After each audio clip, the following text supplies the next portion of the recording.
Hello and welcome back to the best of Rslash. Today we're taking a look at Rslash ProRevenge, where OP makes his kids call their Amazon stealing thief neighbor Smurf. This first story comes from Salty Balls 2020. In July, my elderly neighbor had her grandson and pregnant girlfriend move in to help them out. She is a widowed lady in her 70s, babbles a lot, but sweet. I have a soft spot for her. Years ago, she cornered me as I was leaving to take my dog on a walk. My dog was unhappily pacing, waiting for the walk while we listened to her stories. He peed on her during the story. She is so senile, she didn't notice. Just a few days later, I mow my backyard and the grandson walks past my house carrying an Amazon envelope. Weird. An hour later, sweet little old lady comes over with the envelope her grandson had. She says, "This was in my landscaping." I totally forgot I ordered my kids the movie Leap, which was a haul for the kid, right? See, I am a criminal defense attorney, probably the only one this lady knows. If I call the cops, my neighbor will try to hire me. It will get weird. She is so sweet. I will be a witness, and he is on probation, so he will sit in jail for a while. This will totally make me look like a snitch to my own clients in that same jail who are thieves, addicts, and burglars. It's bad personally and professionally, and it's not the biggest deal. So I filled up an Amazon box with purple rain powder that was ordered to my office, a dry dye that gets darker and spreads when it comes in contact with your sweat, that lasts a week on your skin. Think leaking pen times 50. Why?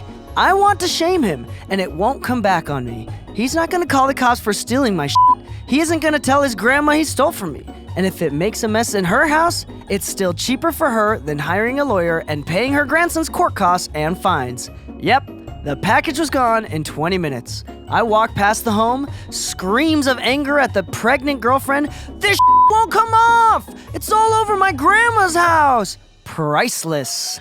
The following day, I give him the head nod as he smokes a cigarette in a hood in July. He runs inside. Then I taught my kids to yell "Smurf!" when we walk past. No snitching, just shame.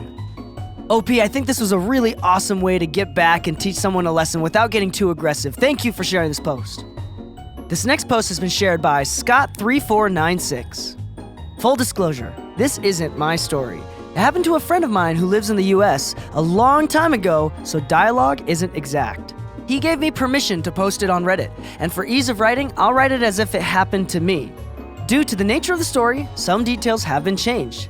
The cast includes the friend, Karen, who had a drug addiction but was clean for 2 years, which is important for later, Jill, the business owner, Jake, an old friend, and the asshole of the story.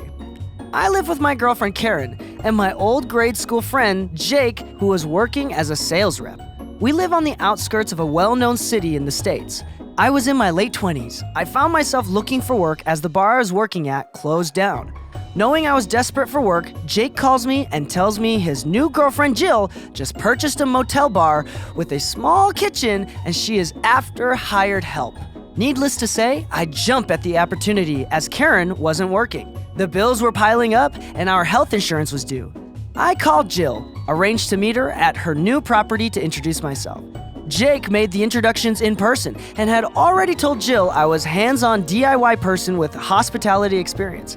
Now to explain, my dad is a Sparky and believes if you can pay someone to fix something, you could probably do it cheaper yourself.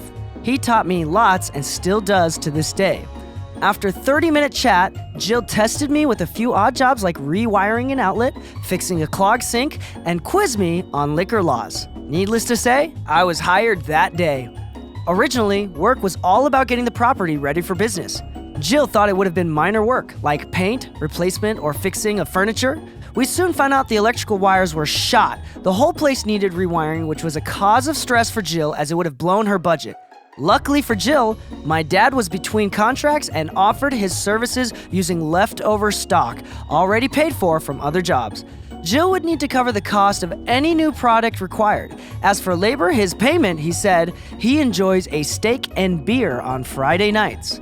After 3 weeks of helping my dad, the wiring was done, was up to code, and at a fraction of the cost. Jill and I spent 1 to 2 months painting all 15 motel rooms, the bistro, and the bar, cleaning the kitchen, cool rooms, etc.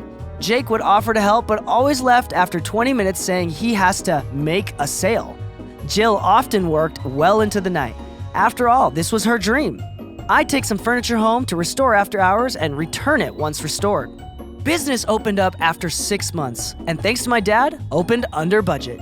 Jill managed the business and ran the kitchen. I worked where I was needed. In the kitchen, on the bar, tending to maintenance, I was on salary, second in charge, and could work in any position. Things went smoothly for a year. Business was turning a profit. Dad was getting his weekly beer and steak. Karen seemed happy. Jake was still working as a sales rep for a pharmaceuticals company. One day, I felt weird at work, so I clocked off and went home early.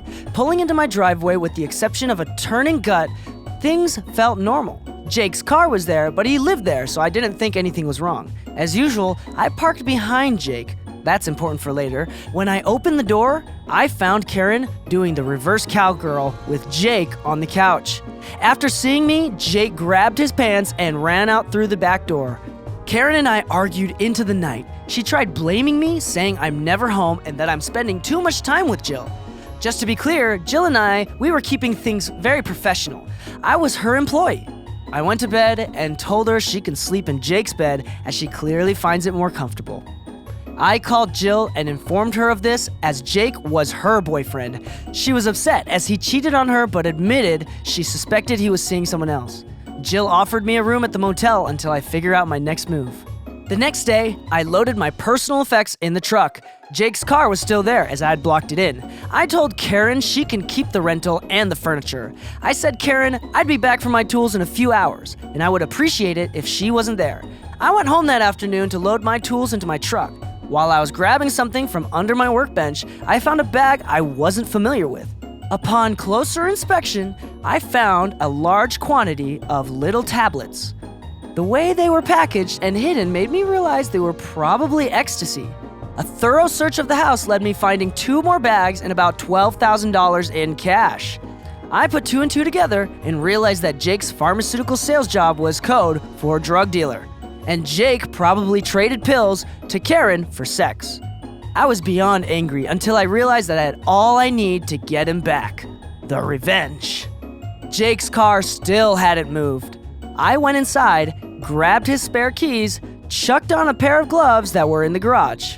I put half the money and 1 bag of drugs in his boot and thought, hang on, this won't pass. I removed his spare tire from the wheel well and put the bag in there. The other 2 bags, I threw them down the storm drain in the laneway behind my house. As for the $6,000 of cash, Jake did cost me a house full of furniture. Just saying.